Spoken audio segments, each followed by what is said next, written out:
અમરેલીના રાજુલામાં બાળકી સાથે અડપલા કરનારને કોર્ટે ફટકારી 20 વર્ષની કેદની સજા.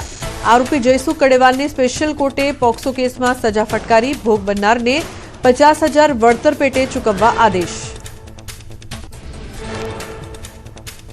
સુરત સિવિલ હોસ્પિટલમાં વધુ એક ભ્રૂણ મૃત હાલતમાં મળી આવ્યું. સ્ટેમલેસ બિલ્ડિંગના 5મા માળે આવેલા વોર્ડના બાથરૂમમાંથી મળી આવ્યું ભ્રૂણ. ભ્રૂણ કોણ મૂકી ગયું તે તપાસનો વિષય.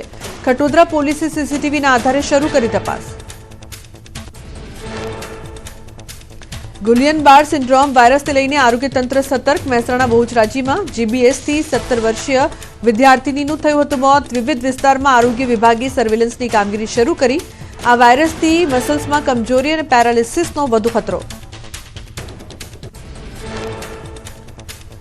સુરતના ચોક બજાર વિસ્તારમાં યુવકે તરુણી પર આચર્યું દુષ્કર્મ. સગીરાને 3 માસનો ગર્ભ રહેતા થઈ જાણ. પોલીસે પાડોશમાં રહેતા યુવકે લગ્નની લાલચ આપી 4 મહિના અગાઉ કર્યું હતું દુષ્કર્મ. પોલીસે આરોપીની કરી ધરપકડ.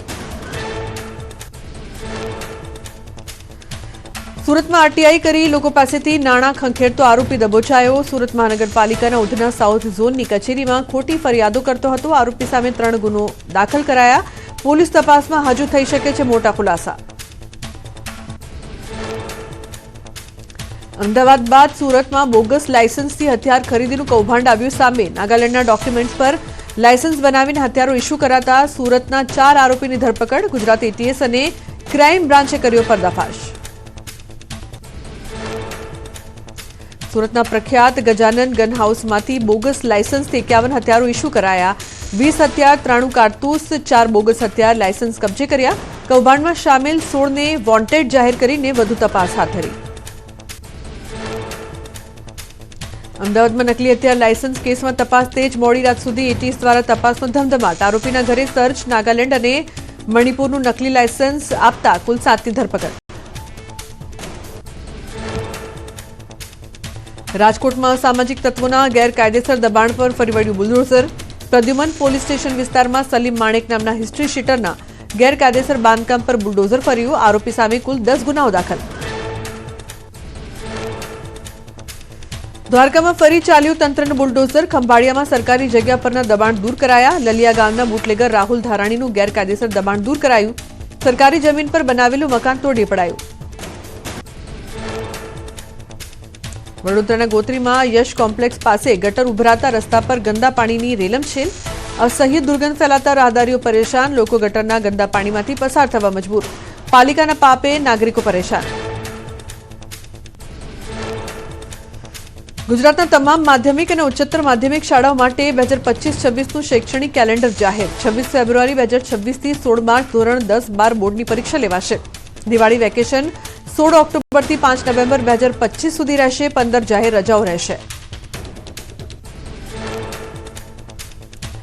ગુજરાત ચેમ્બર ઓફ કોમર્સે ટ્રેડ એક્સપોનું કર્યું આયોજન. અમદાવાદના સાયન્સ સિટીમાં એન્યુઅલ ટ્રેડ એક્સપોનું આયોજન. કાર્યક્રમમાં કેન્દ્રીય ગૃહમંત્રી અમિત શાહ વર્ચ્યુઅલી જોડાયા. મુખ્યમંત્રી અને ગૃહરાજ્યમંત્રી રહ્યા ઉપસ્થિત. બોટાદમાં કેન્દ્રીય મંત્રી સી.આર. પાટીલનું નિવેદન. કહ્યું, દરેક જગ્યાએ ભારતીય જનતા પાર્ટીનો કાર્યકર્તા જવાબદારી લઈને બેઠો છે. સત્તા પ્રાપ્તિનો લક્ષ્ય સત્તા પ્રાપ્ત કરી લોકોના કામ કરવાનો છે. ભારતીય જનતા પાર્ટી કોઈ ખોટા વચન આપતી નથી. 0 થી 80 યોજનાઓ અંગેનો વિચાર પીએમ મોદી જ કરી શકે, જેના કારણે દેશના લોકો આજે તેમનું સન્માન કરે છે. સી.આર. પાટીલનું નિવેદન. દેશમાં આજે અલગ જ વાતાવરણ ઊભું થયું છે. વલસાડના વાપીમાં ભાજપના સક્રિય સભ્યોનું સંમેલન યોજાયું, જેમાં રાજ્યના નાણામંત્રી કનુ દેસાઈ સહિત ભાજપના અગ્રણીઓ અને કાર્યકર્તાઓ મોટી સંખ્યામાં ઉપસ્થિત રહ્યા. વિવિધ યોજનાઓથી લોકોને માહિતગાર કરવા સહિતના મુદ્દે ચર્ચા. વડોદરાના ધારાસભ્ય યોગેશ પટેલે સાંસદ અને શહેર પ્રમુખની હાજરીમાં ઠાલવ્યો બળાપો. માંજલપુર વિધાનસભામાંથી કોઈ મેયર ન મળ્યા હોવાની ખુલીને રાખી વાત. કહ્યું, દરેક વખતે માત્ર સંગઠનના મહામંત્રી જ આપ્યા. વન નેશન વન ઇલેક્શન પર કાલોલના ધારાસભ્ય ફતેહસિંહ ચૌહાણનું નિવેદન. ચૂંટણીઓમાં આચારસંહિતાને લઈને દેશનો વિકાસ રૂંધાયો. મોદીના નામે કોઈપણ ઉમેદવાર જીતી જશે એવા ભયના કારણે વિપક્ષ કરે છે વિરોધ. ડુમસમાં યુદ્ધ જહાજ સુરતની 2000 કિલો વજનવાળી રેપ્લિકા મુકાશે. સીફેસ પ્રોજેક્ટ સ્થળે 5000 કિલો વજન ઝીલી શકે એવું ફાઉન્ડેશન થશે તૈયાર. 30 લાખના ખર્ચે 2 નંગ પાઇલ સાથેનું ફાઉન્ડેશન તૈયાર કરાશે. રણપુર તાલુકાના જાડીલા ગામને મળી નવી ગ્રામ પંચાયત. મૂળ જાડીલા ગામના વતની અને હાલ અમેરિકામાં વસતા એનઆરઆઈ જગદીશભાઈએ સ્વ ખર્ચે બનાવડાવી નવી ગ્રામ પંચાયત. પિતાના વતનમાં યાદગીરી માટે બનાવી પંચાયત. જગદીશભાઈએ 34 લાખના ખર્ચે સરપંચ રૂમ, તલાટી room, computer room, conference room સહિતની સુવિધાથી સજ્જ કચેરી બનાવી. પિતાના સ્ટેચ્યુનું પણ કરાયું અનાવરણ. મોટી સંખ્યામાં ગ્રામજનો રહ્યા ઉપસ્થિત. પોરબંદરના માધવપુરના 5 દિવસીય વિવાહ મહોત્સવ ભાતીગઢ લોકમેળો પણ યોજાયો. કન્યા પક્ષ દ્વારા જાનના સામૈયા સહિત માધવરાયને આવકારવામાં આવ્યા. ગાંધર્વ વિધિ પ્રમાણે રાણી રૂક્ષ્મણી અને માધવરાય લગ્ન ગ્રંથિ જોડાયા. ભગવાન માધવરાજીના વિવાહ મહોત્સવને લઈને સમગ્ર માધવપુર માધવમય બન્યું. જાનમાં જોડાયેલ જાનૈયાઓમાં હર્ષોલ્લાસ જોવા મળ્યો. જય માધવના નાદ સાથે મધુવનમાં પોલીસ દ્વારા ગાર્ડ ઓફ ઓનર આપીને સન્માન કરવામાં આવ્યું. કેન્દ્ર સરકારની મુદ્રા લોન યોજનાથી અનેક યુવાઓ સ્વનિર્ભર બન્યા. દાદરા નગર હવેલીના સેલવાસમાં રહેતા યુવકના મુદ્રા લોન યોજના થકી આમૂલ પરિવર્તન આવ્યું.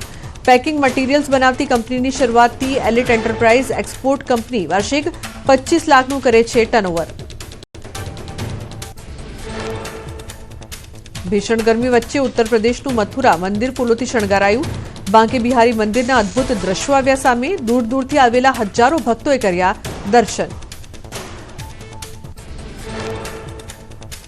ખાદ્યતેલના ભાવમાં ભારે કડાકો. સિંગતેલમાં ડબ્બે 50 રૂપિયા અને કપાસિયા તેલના ભાવમાં ડબ્બે 40 રૂપિયા ઘટ્યા. સિંગતેલના 15 કિલો ડબ્બાનો ભાવ 2490 રૂપિયા અને કપાસિયા તેલનો ભાવ 2220 રૂપિયા થયો.